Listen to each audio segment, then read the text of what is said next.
नमस्कार दोस्तों, good evening, सत श्री अकाल, सलाम वालेकुम। कैसे हैं आप सब? उम्मीद है कि आप सब आजकल गर्मी की छुट्टियां एंजॉय कर रहे होंगे। गर्मी ज़्यादा है लेकिन घर में अपने कूलर, एसीज़ या लॉन्स में बैठ कर के गर्मी से रिलेटेड चीज़ों का लुत्फ़ उठा रहे होंगे। कुछ लोग पहाड़ों की सैर पे निकले होंगे। आज मैंने सोचा कि आपसे संवाद कायम रखना बहुत ज़रूरी है। बजाय बावजूद इसके कि मैंने आज पहले से आपको आगाह नहीं किया था कि मैं किस टॉपिक पे बात करने वाली हूँ, इन्फॉर्म नहीं किया था, फिर भी मैंने सोचा कि हम लोग मिलते रहें, एक दूसरे से जुड़े रहें, तो अच्छा रहेगा, चाहे बात हम कुछ भी करें। तो इसी कड़ी में आज मैंने सोचा कि अ, आज 1-2 पेशेंट ऐसे मेरे सामने आए जिनसे बात करके मुझे लगा कि बहुत सारी चीज़ें ऐसी होती हैं कि आप बहुत बार सोचते हैं कि आप बहुत कुछ बता रहे हैं पेशेंट को, लेकिन उसके दिमाग में दुविधा बनी रह जाती है। और मेरे कुछ पेशेंट्स ने ख़ास तौर पे कुछ चीज़ों के लिए रिक्वेस्ट की थी, तो उन सारी दुविधाओं और भ्रांतियों को दूर करने के लिए आज मैंने ये छोटा-सा लाइव प्रोग्राम किया है। कोशिश यही है कि हर बुधवार को मैं आपके बीच उपस्थित हो सकूं। तो दोस्तों, आप में से जो लोग नए हैं उनको मैं बताती चलूं कि मेरा नाम सीमा पांडे है। मैं एक फर्टिलिटी स्पेशलिस्ट हूं। ऑब्स्टेट्रिशियन एंड गायनेकोलॉजिस्ट होने के अलावा अत्रौलिया नाम की जगह में आजमगढ़ में प्रैक्टिस कर रही हूं। और मेरा शौक है आपसे बातें करना, आपकी ज़्यादा से ज़्यादा समस्याओं को दूर करके आपके चेहरे पे कुछ खुशियाँ ले आना। तो आज हम ये बात करने जा रहे हैं कि वो कुछ बातें वो कौन-सी हैं जो एक कपल जो इनफर्टिलिटी ट्रीटमेंट के लिए डॉक्टर के पास जा रहा होता है, अलग-अलग स्टेज की अलग-अलग तरह के ट्रीटमेंट्स उसको ऑफ़र किए जा रहे होते हैं और उसको सारी ट्रीटमेंट के बारे में पता होते हुए भी कुछ चीज़ों में हमेशा कन्फ्यूज़न रहती है। तो उस कड़ी में जो सबसे पहला वो था कन्फ्यूज़न, आज मेरे सामने आया कि आज मेरे पास एक कपल आया जिनको एक बच्चा था, उसके बाद एक मिसकैरेज हुआ था और अब पिछले 8 सालों से उनको बच्चा नहीं हो रहा था, वो एक और बच्चा करना चाह रहे थे। तो उनकी पेपर पे किसी ने उनको सेकेंडरी सब फर्टिलिटी लिख दिया था। सब फर्टिलिटी हम इसलिए लिखते हैं कि इनफर्टिलिटी स्टेरिलिटी की तरह एक एब्सोल्यूट स्टेट होती है और सब फर्टिलिटी रिलेटिव होती है, जहाँ पे किसी कारणवश आपको प्रेगनेंसी होने में आपकी फर्टिलिटी पे रोक लगी हुई है, लेकिन आप इनफर्टाइल नहीं हैं, आप स्टेराइल नहीं हैं, तब हम सब फर्टिलिटी वर्ड यूज़ करते हैं। तो उस कपल का पूछना था कि मैडम हमको तो बच्चा हुआ है, तो हम सब फर्टाइल या इनफर्टाइल कैसे हो सकते हैं? जब हमको 2 बार बच्चा हुआ है तो अभी भी बच्चा हो सकता है।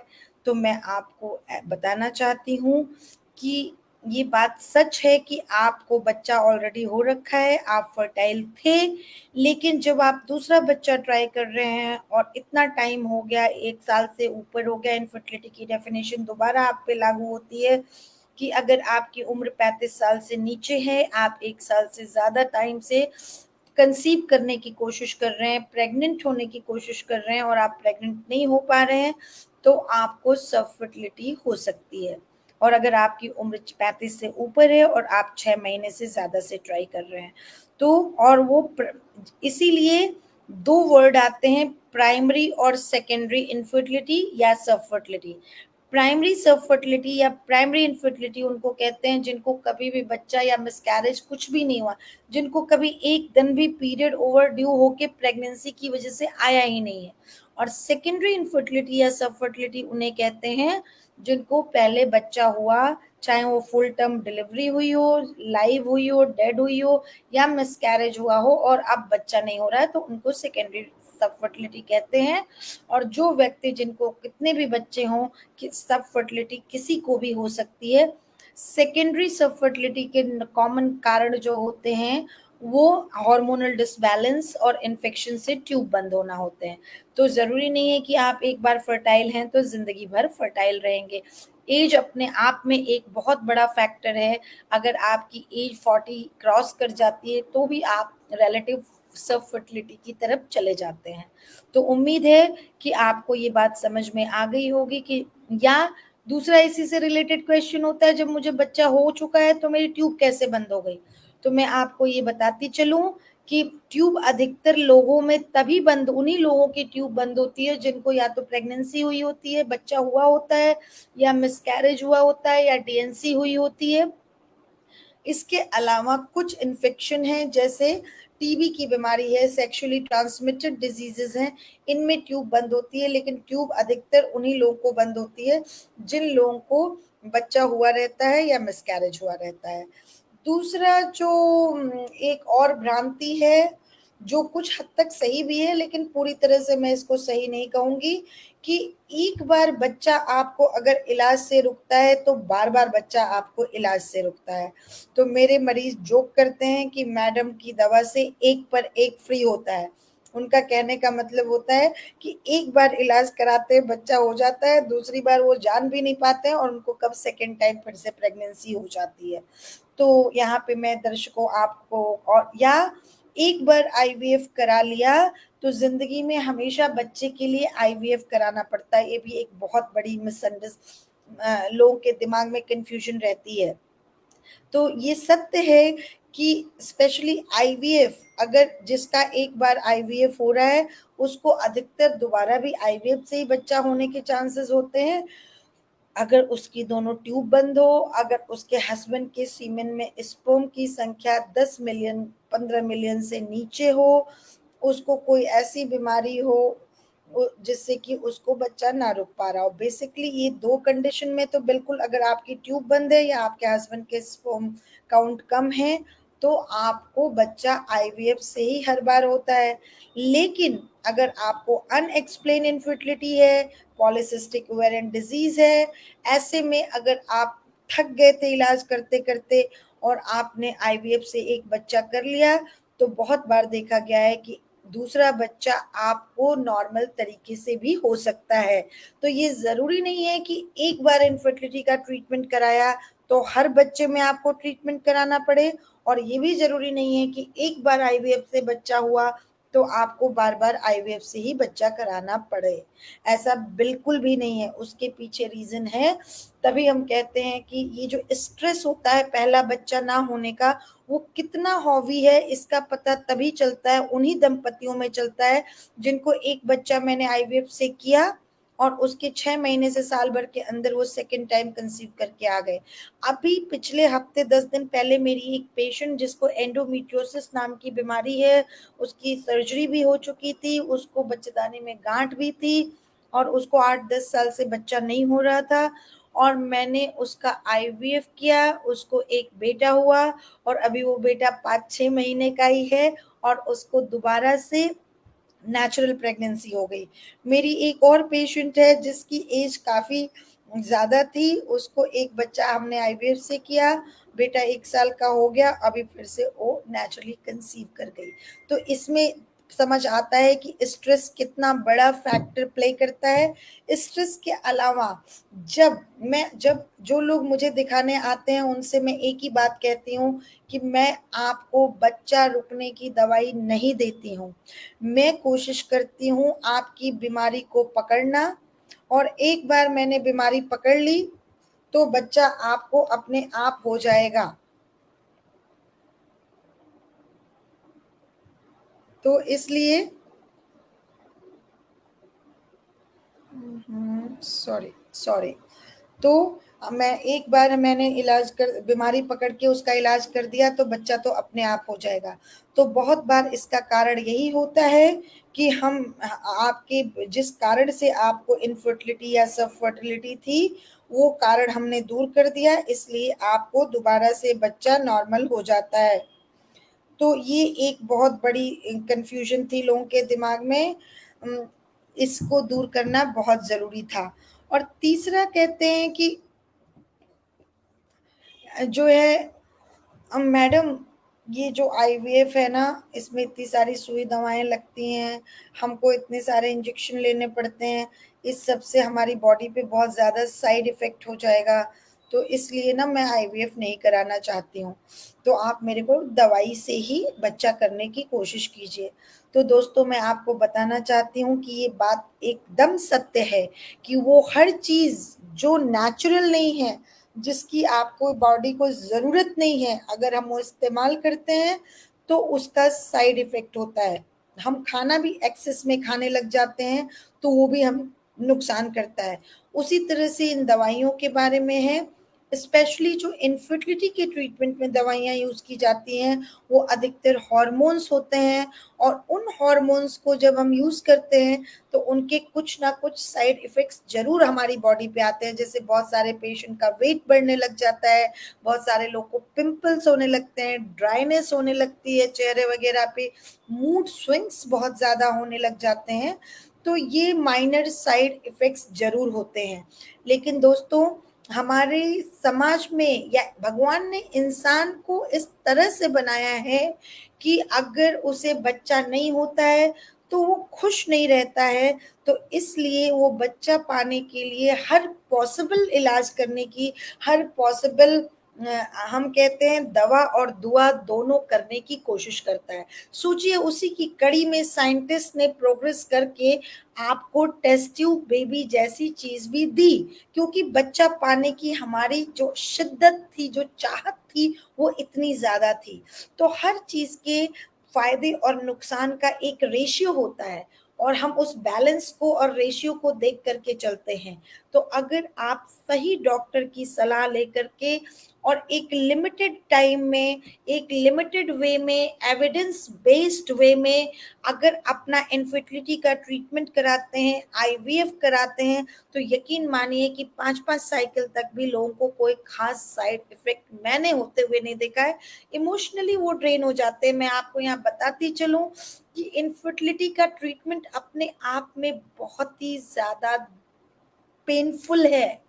आपको इमोशनल सपोर्ट हस्बैंड वाइफ एक दूसरे को नहीं कर पा रहे हैं, सोसाइटी आप पे क्वेश्चन कर रही है, फैमिली वाले पूरे टाइम आपसे यही पूछते रह रहे हैं कि अरे तुम किस डॉक्टर पे जा रहे हो, दवाई तो तुम्हें काम ही नहीं कर रही है, तुम्हारा इतना टाइम वेस्ट हो रहा है, तुमको तो अब बच्चा ही नहीं होगा।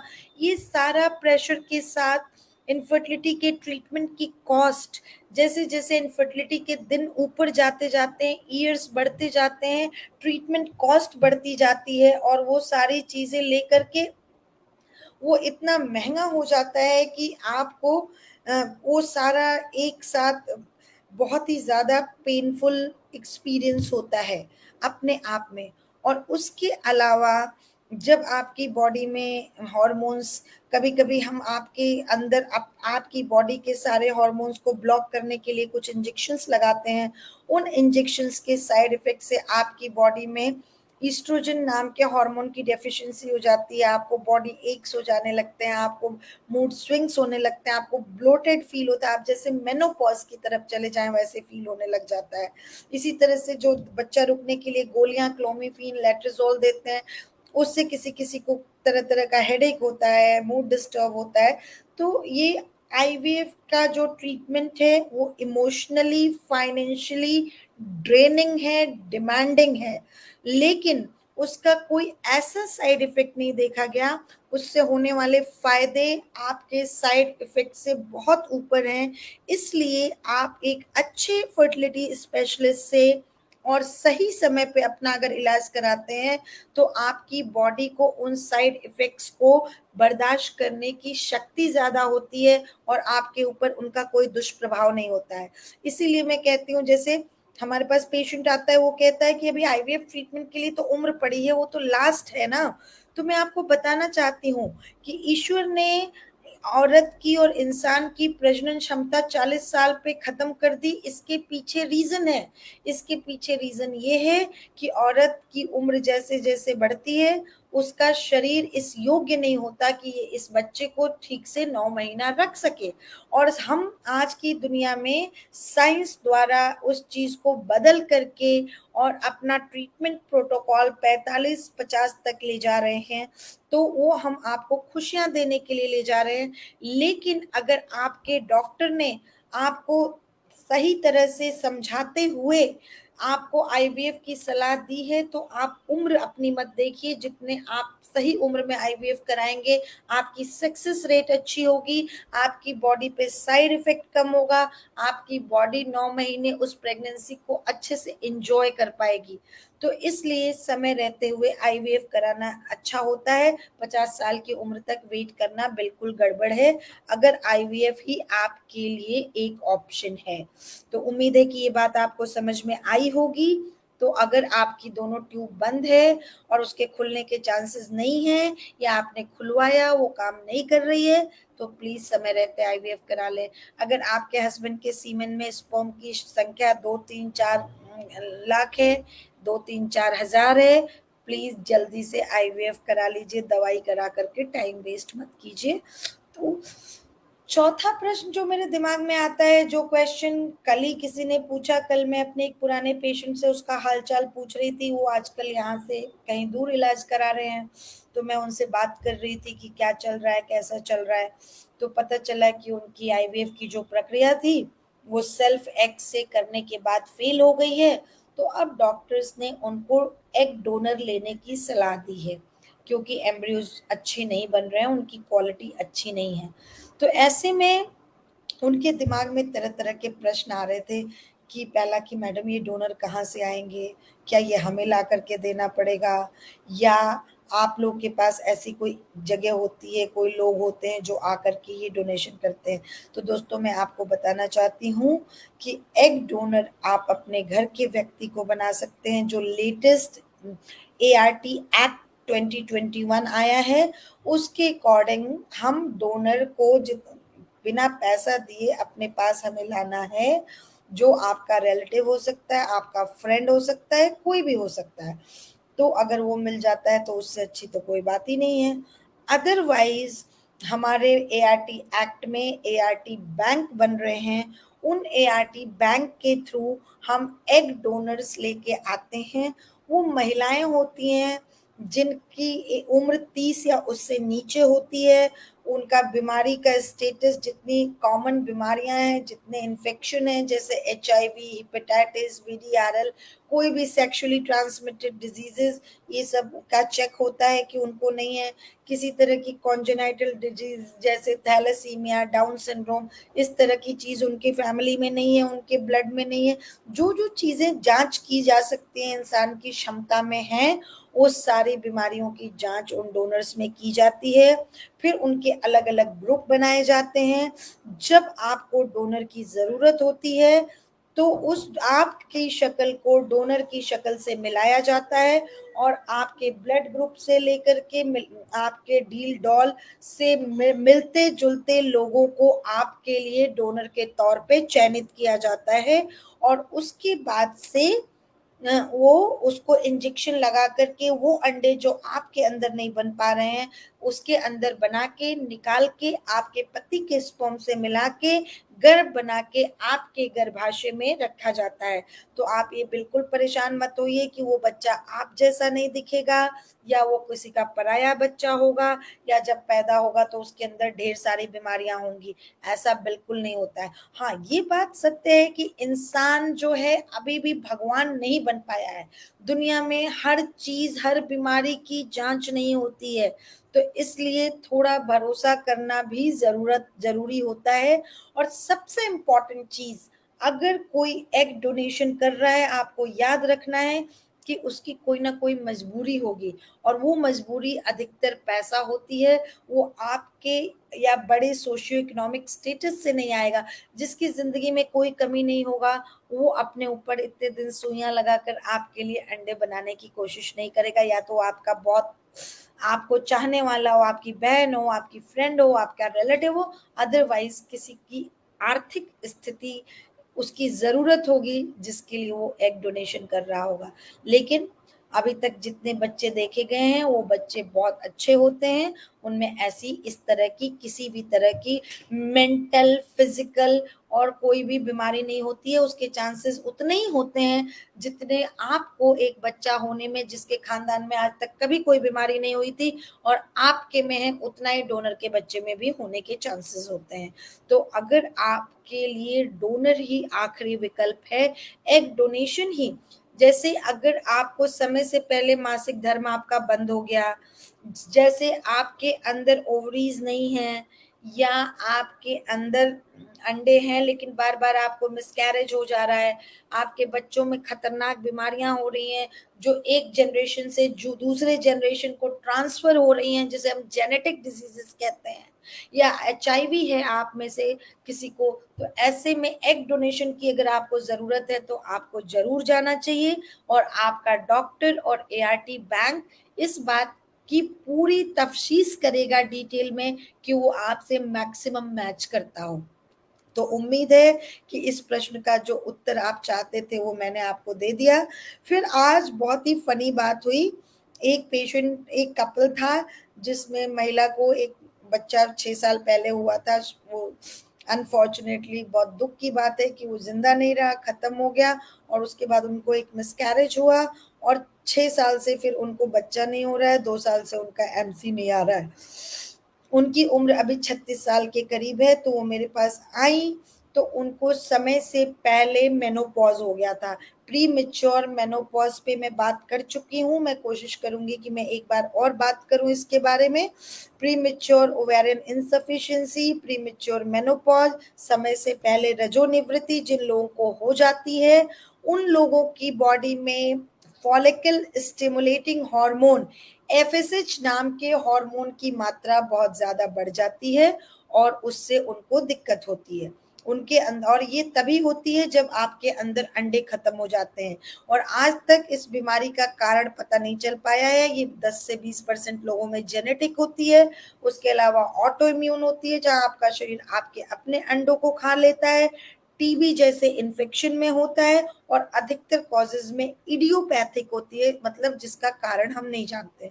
तो इस कपल में वाइफ को ये प्रॉब्लम थी। मैंने कहा इनके अंदर अंडा नहीं है और इनको बच्चा होने का चांस सिर्फ और सिर्फ टेस्ट ट्यूब बेबी द्वारा बाहर से अंडा लेकर के है।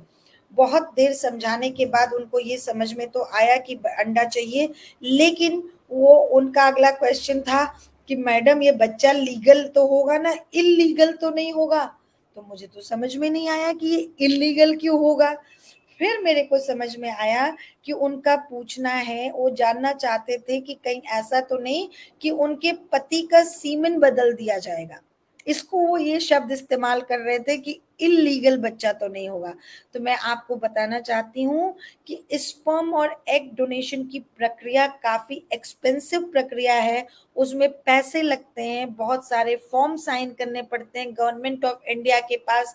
हमें वो फॉर्म 19 साल तक डिपॉजिट करके रखने होते हैं, लाइफ लॉन्ग डिपॉजिट होता है।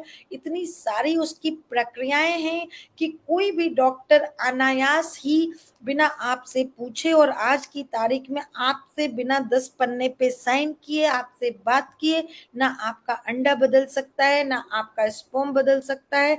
ऐसी भ्रांतियां आप अपने मन से बिल्कुल निकाल दें। वो हमेशा डॉक्टर के लिए बहुत महंगा होता है। आपको अगर उन्होंने कहा है एग डोनेशन तो वो सिर्फ एग डोनेशन करेंगे, उन्होंने स्पर्म डोनेशन कहा है तो स्पर्म डोनेशन करेंगे, और अगर उन्होंने कहा है एम्ब्रियो डोनेशन तब उस इस हाल में ना अंडा आपका होता है ना वो बीज। वो उन लोग के लिए होता है जिनके अंदर ना अंडा होता है ना बीज होता है। तो दोस्तों, मैं यहाँ पे रिकैप करती चलूंगी कि मैंने आज 5 पॉइंट्स पे बात की। पहला पॉइंट ये था कि जो एक बार फर्टाइल है वो जिंदगी भर फर्टाइल नहीं रहता है, या जो एक बार इनफर्टाइल है वो जिंदगी भर इनफर्टाइल नहीं रहता है। दूसरा कि अगर आपने एक बार बच्चा IVF से या इन इलाज के द्वारा पैदा किया, IUI द्वारा पैदा किया, तो जरूरी नहीं है कि अगले बच्चे में भी आपको IUI या IVF या दवाई की जरूरत पड़े। बहुत बार कारण ठीक हो जाने पे आपको बच्चा नॉर्मल तरीके से हो जाता है। और तीसरी चीज कि जो दवाएं हम इनफर्टिलिटी के ट्रीटमेंट में इस्तेमाल करते हैं उनके कुछ ना कुछ साइड इफेक्ट जरूर होते हैं, लेकिन उनका फायदा उनके नुकसान से बहुत ज्यादा होता है। और जब कभी भी हम आपका स्पेशली आईवीएफ करने वाले होते हैं, उसके पहले आपके फिजिकल फिटनेस की पूरी जांच करके देखते हैं कि आप इन चीजों को टॉलरेट कर सकते हैं कि नहीं। अगर आप नहीं कर सकते हैं तो हम आपको बिल्कुल मना कर देते हैं कि आपको एडॉप्शन कर लेना चाहिए, बच्चा गोद ले लेना चाहिए, लेकिन आईवीएफ नहीं कराना चाहिए, क्योंकि आपकी जिंदगी हमारे लिए और आपकी सुरक्षा सबसे ज्यादा स्पेशल है। जो लोग एग डोनेशन या स्पर्म डोनेशन के लिए जाना चाहते हैं उनको मैं बताती चलूं कि एग डोनेशन या स्पर्म डोनेशन से होने वाले बच्चे कुरूप नहीं होते हैं, खराब देखने में नहीं होते हैं, हजार बीमारियों के शिकार नहीं होते हैं।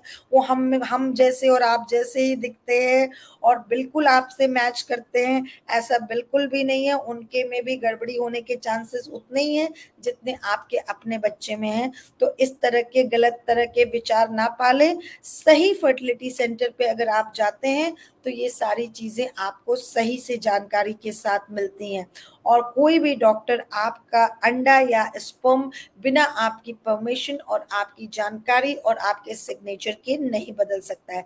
तो दोस्तों, उम्मीद है आज हमने जो भी बातें की वो आपको पसंद आई होंगी, आपकी कुछ कंफ्यूजन्स, कुछ भ्रांतियां दूर हुई होंगी। अगर आपके दिमाग में किसी इस तरह की कोई और कंफ्यूजन है तो प्लीज बताइएगा, अगली बार हम उस पे बात करेंगे। आपके दिमाग में किसी भी तरह का प्रश्न चल रहा है तो चैट लाइन में डालते रहिए, अगली बार मैं कोशिश करूंगी कि उन प्रश्नों का उत्तर दे सकूं। आज के लिए इतना ही। बहुत अच्छा अपना ख्याल रखिएगा, खूब आम, खरबूज, तरबूज, पपीते, खीरा, ककड़ी खा करके अपना हाइड्रेशन लेवल मेंटेन करिए, क्योंकि डिहाइड्रेशन के कारण से बहुत सारी बीमारियां होती हैं, और गर्मियों में वैसे भी बुखार और लूज मोशन होके डिहाइड्रेशन होने के चांसेस होते हैं। जब तक अगली बार मिलते हैं तब तक के लिए गुड नाइट, शबा खैर, बाय बाय, टेक केयर।